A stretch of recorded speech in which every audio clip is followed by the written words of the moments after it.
سلام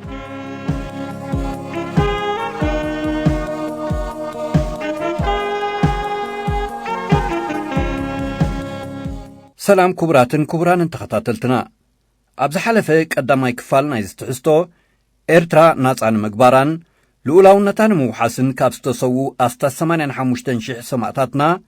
كابو وصائي كاب 10 شح كساب 30 شح زبصح كاب هزبناون بعرر سلكن كرارون صلاتنا كم تقتلون حيالو خالقوت شحات نعمتات كم تقيدون كمون عسرتات شحات ناب سدت كم زمرحون زيتقس سندات بموكاز زدالنا فولي تحستو أغربنا منبارنا يذكر لومو دما كالا أي كفالو كتسئلنا نقرب لكم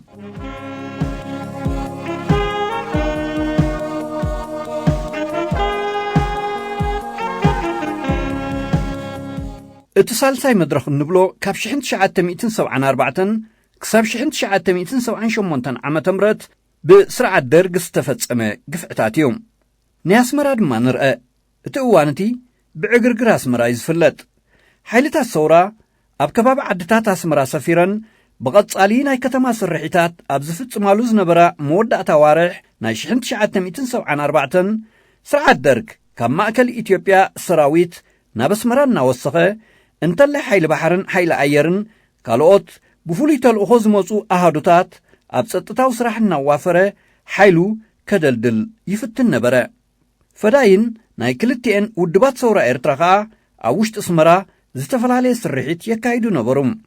حدا خابتي نوتها درات درق زسنبدا سرحيت أبار غوندرن بار انترناشنالن أبلعلي وتها درات درق زتفتسمه بزحات مكونات زتقتلولون زقصلولون متكعتي بومبايوم اتقوانتي أوشت اسمرا بزكاز نبرا سرحيتات هزب اسمرا فنانو كبيلو بفلاي من اسيات ناصنت نمكلطاف مسجد لق التحبابرون أبصر عتات تقادلو حرنة إرتران هزباو حيلتاتن بصفحات كودوبون زي جمرلو جزيايو بزدما سرعة درك من اسيات اسمرا مستقادل تسقبرو زنوبرو متحببارن ركباتن برعدن شبران نموقصاي بزح قفعتات أبلع ليهم كفتسم جمرة حدا خابتي من اسيات نمرعدن مشبارن استفتسمه قفعو تكبارات أبدحر هنصا من محدار كتما اسمرا أبزنبرا من نافشا وتهدرات إثيوبيا قدر مدري بتخصي تأييت بزحات من اسيات زقتلو فتسامه تذكاريهم نزقت لتزي زفتسامو أفان قواد عفن تتباهيلو زتصواع هبرت إز بستباهالي ناي سطتا تكال زوافر زنبره ناي چويان قتلتن قجليهم زي قجلزي بدحر زفتسامه زي أبستفلالي خبابيتات اسمرا نمن اسيات إلاما زقبره بزح قفعتات كفتسم ترأي حدا خابتي بزقو جلزي من اسيات نمرعات تباهيلو زفتسم زنبره أرميناو تكبارات سرحيت سلك بيانو تباهيلو زتصواع خوينو كاب قدناتات من اسيات النحفزكا أما كاينس عنكا بموساد بسلكي ناي بيانو حانيكا رساتاتهم هزب خرؤيو أب فقدو قدناتات مدرباي نبرام سرعات درق بخمس زعامسلة ناي رعدن شبران تكبارات ستتاوي كوناتات اسمرا أب تحت قطصرو خأتون هكانا أب اسمرا سراويتنا وصخة بمقاد بتزامادي حيلو مسدلدله نحيلتا سورة إرترا كاب كبابا عدتات اسمرا نمرحاق تبوغسو سدام عربي 30 حدن طري 1975 عام تمرت سراويت إثيوبيا حيلتات كلتين ودبات نابز عردالو خبابيتات سميناو معرابنا اسمرا وفري قوارا زي تسمي متكعتي أبقسم لكع أبتاليتتيا أوشت اسمرا بتقادلتي حدا سرحيت تفتسيمو نبرا قون زي سرحيت زن كمون كأقدمت وفري هزبن مرعادن مشبارن دما أبستفل عليه خبابتات اسمرا عسكروز نبرا سراو الدرق بب وقونو اناتا قوسي اسمرا كابسع شوعاتنا يمشت كسابزو وقه علامو بزيتانت سرا برتع تغسي فوكستن كبتن براتات كتنواز حضرت وتهدرات كا أبستفل عليه خبابتات اسمرا مالت تيرافولو سنيتا كحاوتا زبان سنكي ستانتا اوتو ججرت أخريا حدش عدي جزا برهانو وزته نام منبري جزاوتي سيفيل هزب توافيرهم معطلنا صبرو ومبري حبيخم اللهم أوصوا من نابلو بزح سب بتقيتن سانجان كأطلون كجافعون حضرهم وتهدرات درق نصبحيتون جو حدا لكاتيت 1975 عام تمرت أبكبابي وكدبا ዓዲ ሽማግለ ዓዲ ሃብቶ ስሉስ ኣብ ልዕሊ ዝነበረ ኣሃዱታት ተጋድሎ ሓርነት ኤርትራ መጥቃዕቲ ቅድሚ ምጅማሮም መቐጸልታ ናይቲ ዓርቢ ለይቲ ኣብ ኣስመራ ዝጀመርዎ ናብ ሰላማዊ ህዝቢ ዝቐንዕ መጥቃዕቲ ኣብ ልዕሊ ተቐማጦ ወክድባ ጃምላዊ ህልቂት ፈጸሞም 81 ዜጋታት ድማ ብጠያይትን ካራታትን ቀተልዎም ሰሉስ 4 ለካቲት 1975 ሰዓት 8 ናይ ምሸት ኣሃዱታት ህዝባዊ ሓይልታት ናብ ውሽጢ ኣስመራ ብምእታው ኣብ ሰታንታ ኣቶ ወተሃደራዊ ሆስፒታል ኣብ ዝርከቦ መዓስከር 35ኛ ሻለቃ ብርቱዕ መጥቃዕቲ ከፊተን ንሰራዊት ኢትዮጵያ ኣብ መዓስከሩ እንከሎ ጉድኣት ኣውረዳሉ በዚ መጥቃዕቲ እዚ እምብዛ ዝረዓዱ ወተሃደራት ኢትዮጵያ ብሕርቃን ሕነ ናይቲ ዝወረዶም ከቢድ ጉድኣት ኣብ ልዕሊ ተቐማጦ ኣስመራ ክፈድዩ እንደገና ኣብ ዝተፈላለየ ከባቢታት ኣስመራ ናብ መንበሪ ገዛውቲ ሲቪል ህዝቢ ተዋፈሮም ኣስመራ ደበና ጃምላዊ ህልቂት ኣንጸላለዋ ወተሃደራት ደርግ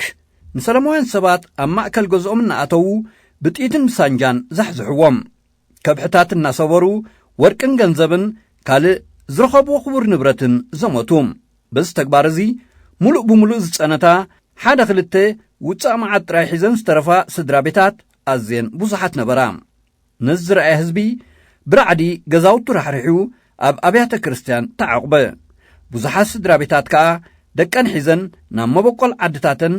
ካሃድማ ተገደዳ በዚ ሲቪል ህዝቢ ናይ መቕታልን ምሕራድን ባርባራዊ ተግባር ስርዓት ደርግ ኣዝየን ዝተሃስያ ከባቢታት ገጀረትን ዝባን ስንቀይን ነበራ ካብ ገዛውቱ ወፃኢ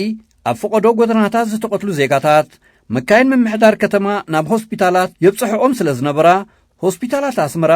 ብምዉታትን ቁስላትን ሰላማዊ ህዝቢ ኣዝየን ኣዕለቕለቓ እዚ ናይ ሕረት ቅተል ቅንያት ብህዝቢ ኣስመራ ዕግርግር ኣስመራ ተባሂሉ እዩ ዝጽዋዕ ኣብቲ ቅንያት እቲ ናይ ዝተቐትሉ ሰላማውያን ዜጋታት ቁፅሪ ብልክዕ ዝገልጽ ሓበሬታ እኳ እንተዘየለ ልዕሊ 1000 ከም ዝበጽሕ እዩ ዝግመት ኣብቲ እዋን እቲ ሆስፒታላት ደሃይ ደቁ ኣሕዋቱን ኣዝማዱን ከጣይቕ ንዝመፀ ሬሳኹም ኣለሊኹም ውሰዱ ይብላ ስለ ዝነበራ ህዝቢ ካብ መንጎቲ ብዙሕ ሬሳታት ኣዝማዱ እናለለየ ብምውሳድ ሓመድ ኣዳም የልብሶም ነበረ ኣብቲ እዋን እቲ ህዝቢ ኣስመራ ብሓፈሻ መንእስያት ድማ ብፍላይ ብብዝሒ ግዳይ ማሕነቕትን ቅትለትን እዮም ኮይኖም ገለ ካብቲ ተዘካሪ ግፍዕታት ኣብ ውሽጢ ኣስመራ ኣብ ባራማንኤል ዝተፈጸመት እያ ኮሎኔል ቡሹ ዝተባህለ ኣዛዚ ሰራዊት ደርግ ብተጋደልቲ ምስ ተቐትለ ኣምሳይኡ ኣብ ልዕሊ መንእስያት ዝተፈጸመ ጃምላዊ ቅትለት ገለ ካብቶም ጐሊሖም ዝጥቆስ እዮም ኣብዚ ቅንያት እዚ ካብ ገዝኡ ምስ ወፀ ብኡቢሉ ዳሃይ ዘይብሉ ዝጠፍአ ወይ ሬስኡ ኣብ ጐልጎል ተደርቢ ዝጸንሕ ዝነበረ ኤርትራዊ ብዙሕ እዩ ዝነበረ ዓመተ 1975 እምበኣር ኣስመራ ኣብ ታሪኻ እቲ ዝኸፍአ ግፍዒ ገዛእቲ ኢትዮጵያ ዝረኣየትሉ ዓመት ነበረ ኣብቲ እዋን እቲ ኣስመራ እቲ ዝበዝሐ ግፍዒ ዝተፈጸመላ ከተማ ትኹን እምበር ወተሃደራት ኢትዮጵያ ኣብ ካልኦት ከተማታት ኤርትራ እውን መጠኑ ዝፈላለ ተመሳሳሊ ግፍዒ ይፍጽሙ ነይሮም እዮም ብዘይካዚ ወተሃደራት ደርግ ኣብ ዓድታት ከባቢ ኣስመራ ምስ ተጋደልቲ ብዝገጥሙሉ ኣብቲ ውግእ ዝገጠሙሉ ከባቢ ንዝርከባ ዓድታትን ህዝበንን ምብስባስን ምንዳድን ልሙድ ተግባሮም ኮይኑ እዩ ወክድባ ዓዲ ቖንፂ ዓዲ ንፋስ ዓዲ በኻዃይ ገዛ ላምዛን ድባርዋን ገለ ካብተን ወተሃደራት ደርግ ኣማይ ዜጋታት ዝቐተሉለን ብዙሕ ኣባይቲ ዘቃጸሉን ከባቢታት እየን በዚ ተግባር እዚ ዓዲ ቖንፂ ኣባይታ ኩሉ ተቓጺሉ ሙሉእ ብምሉእ ክድምሰስን ከላ ኣብ ዓዲ በኻዃይ 55 ቆልዓ ሰበይትን ኣረጋውያንን ዝርከብዎም ሰባት ብሓባር ዝተረሸንሉ ፍጻመ ውሕድ ኣብነታት ካብቲ ዝፍጸም ዝነበረ ዘስካሕክሕ ግፍዕታት ስርዓት ደርጊ እዩ መድረኽ 1975 ኣብ ኣስመራ ጥራይ ዘይኮነ ስርዓት ደርግ ኣብ ብዙሕ ከባቢታት ኤርትራ ዘስካሕክሕ ግፍዕታት ዝፈጸመሉ እዋን ነበረ ገለ ካብ ዓበይቲ ገበናት ስርዓት ደርግ ኣብ መጋቢት 1975 ኣብ ኣቑርደስ ዝተፈጸመ ብጸላም ሰንበት ዝፍለጥ 467 ተቐማጦ ዝተቐትልሉ 80 ዝቖሰሉሉ 150 ኣባይቲ ዝተቓጸለሉ ጃምላዊ ህልቂት ኣብ ሚያዝያ 1975 ከምኡውን መጋቢት 1976 ክልተ ግዜ ኣብ ሕርጊጎ ዝተፈጸመ ልዕሊ 500 ዜጋታት ብጥይትን ከራሩን ብኣዝዩ ዘስካሕክሕ ኣገባብ ዝሃለቑሉን 130 ካልኦት ዝቖሰሉሉን ፍጻመ ኣብ መጋቢት 1975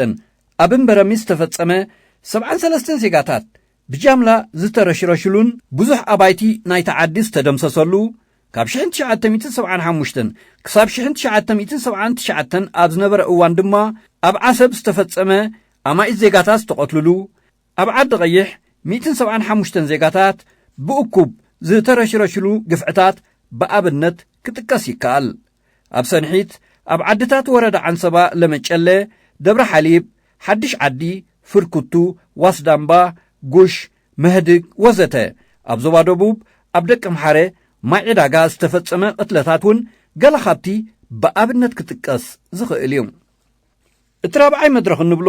ካብ 1978 ክሳብ ምምፃእ ናጽነት ብሰራዊት ደርግ ኣብ ልዕሊ ህዝብና ዝተፈጸመ ግፍዒ ዘንጸባርቕ እዩ። ኣብቲ ናይ ምብራቓዊ ጎላጉል መጥቃዕቲ ከቢድ ክሳራ ዝተሰከመ ሰራዊት ደርግ ሕንሕነ ስዕረቱ ከም ወትሩ ኣብ ሰለማዊ ህዝቢ ኣውረዶም። ቀዳማይ ግዳይ ናይቲ ሽዑ ዝወፀ ድንጋገ እዋን ሓደጋ ድማ ህዝቢ ዓድታት ምብራቓዊ ጎላጉል ነበረ። ኣብ ሚያዝያ 1988 ወተሃደራት ደርግ ፈለማ ኣብ ልዕሊ ተቐማጦ ዓዲ ሹማ ሸባሕን መትከል ኣብየትን ኣባይቲ ሰለማዊ ህዝቢ እናፈተሹ ኣብ ገዝኦም ዝረኸብዎም ክሃድሙ ዘይከኣሉ ቈልዓ ሰበይትን ኣረጋውያንን ሰስሒቦም ብምውፃእ ኣብ ሓደ ኣኪቦም ዓሰርተታት ዜጋታት ክቐትሉ እንከለዉ ኣብ ግንቦት 1988 ድማ ንህዝቢ ሽዕብን ከባቢያን ብረሻሻትን ታንክታትን ተሰሃልዎም። ኣብዚ ናይ ሽዕ ፍጻመ ጥራይ 400 ዜጋታት መብዛሕትኦም ሽማግለታትን ቈልዓ ሰበይትን ብኣሰቃ ኣገባብ ተቐቲሎም። ካብዚኣቶም እቶም 80 ኤርትራውያን ብሰንሰለት ታንክታት ተረጊጾም ዝተሓምተሉ ዜጋታትና እዮም። ኣማኢት መንበሪ ገዛውትን ናይ ሸቐጥ ኣባይትን ድማ ምስ ሙሉእ ንብረቱ ኣቃጺሎም እዮም። ብዙሕ ኣዋርቕ ገንዘብን ክቡር ንብረትን ብወተሃደራት ደርግ ተዘሚት እዮም። በዚ ጃምላዊ ህልቂት ገለ ስድራ ቤታት ብዘይ ሓድጊ ክጸንታ እንከለዋ ገለ ስድራ ቤታት ድማ ክሳብ 45 ኣባላትን ተቐትልዎን። ኣብ ለካቲት 1990 ህዝባዊ ሰራዊት ኣብ ልዕልቲ ኣብ ምብራቓዊ ጎላጉልን ካብ ደንጎሎ ክሳብ ምጽዋዕ ኣብ ዝዝርጋሕ ከባብን ዓሪዱ ዝነበረ ሰራዊት ኢትዮጵያ ሰፊሕ በርቃዊ መጥቃዕቲ ብምፍናው ብ10 ለካቲት ንወደብ ምጽዋዕ ኣብ ትሕቲ ቁጽጽሩ ኣእተዋ። ድሕሪ እዚ ስዕረት እዚ ስርዓት ደርግ ንህዝቢ ኤርትራ ሙሉእ ብምሉእ ቀቢጽዎ እዩ። ካብ 4 ሚያዝያ ክሳብ 12 ሰነ 1990 ከዓ ኣብ ልዕሊ ተቐማጦ ምጽዋዕ 7 ግዜ ብርቱዕ ናይ ነፈርቲ ደብዳብ ኣካየደ። በዚ ደይመደ ኢልካ ኣብ ልዕሊ ሰለማዊ ህዝቢ ዝተፈጸመ ደብዳብ 124 ዜጋታትና ብዘስካሕክሕ መውቃዕቲ ህይወቶም ክስእኑ እንከለዉ 332 ካልኦት ድማ ግዳይ መውጋእትን ስንክልናን ኮይኖም ኣማኢት መንበረ ኣባይትን ትካላትን እውን ምስ ሙሉእ ትሕዝቱ ተቓጺሉን ዓንዮን። ነዚ ናይ መወዳእታ ናይ ዓቕሊ ጽበትን ተስፋ ምቑራጽን ኣረሜናዊ ተግባር ስርዓት ደርግ ህዝቢ ኤርትራ ቅብጸት ክብል እዩ ሰሚዎም። ኣብዚ ዓመት እዚ ወተሃደራት ደርግ ሕንሕነ ናይቲ ኣብ ዝተፈላለየ ግንባራት ዝወርዶም ዝነበረ ከቢድ ክሳራታት ኣብ ማእከል ኣስመራ ብ17 ሰነ 1990 ግጥም ዋንጫ ዓለም ክዕዘቡ ዝጸንሕዎም እኩባት መንእሰያት በልማማ ተኽሲ ብምርሽራሽ ኣስታት 40 መንእሰያትና ዘህለቕሉ ፍጻመ እውን ጐሊዑ ካብ ዝጥቀስ ግፍዕታት ሓደ እዩ። ገዛእቲ ስርዓታት ኢትዮጵያ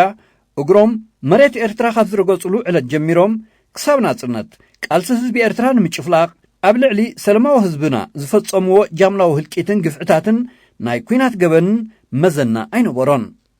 ብስልጡን መትከላት እዚ ገበን እዚ ብወግዒ ይቕረታ ክሕተተሉን ካሕሳ ክኽፈለሉን ዝግባእ እዩ ነይሩ። የግዳስ ድሕሪ ናጽነትና 7 ዓመት ኣብ ዘይመልእ ግዜ እንደገና ደግስ ታሪኽ ኣጋጢምና እዩ። ስርዓት ወያነ ብደብ ኣሳቢቡ ዳግም ንህዝቢ ኤርትራ ክወርር ፈቲኖም። እዚ ስርዓት እዚ ከም ዝሓለፉ ስርዓታት ኢትዮጵያ ኣብ መስርሕ ናይቲ ወራር ንልዕሊ 70,000 ኤርትራውያንን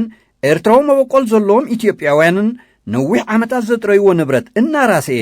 ጥራይ ኢዶም ብምስጓግ ብዙሕ ግፍዕታት ኣብ ልዕሊ ምፍጻሙ ብደብዳብ መዳፍዕን ነፈርትን ኣብ ልዕሊ ሰለማዊ ህዝብና ብዙሕ ጉድኣት ኣውሪድ እዮም።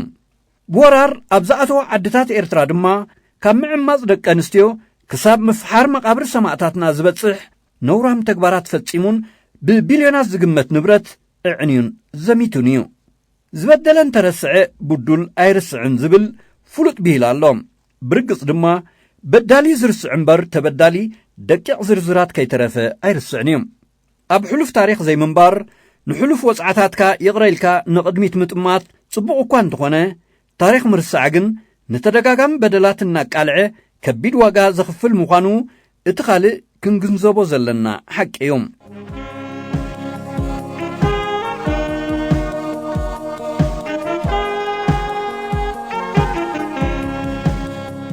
ክቡራትን ክቡራንን ተኸታተልትና ብምኽንያት 20 ሰነ መዓልቲ ሰማዕታትና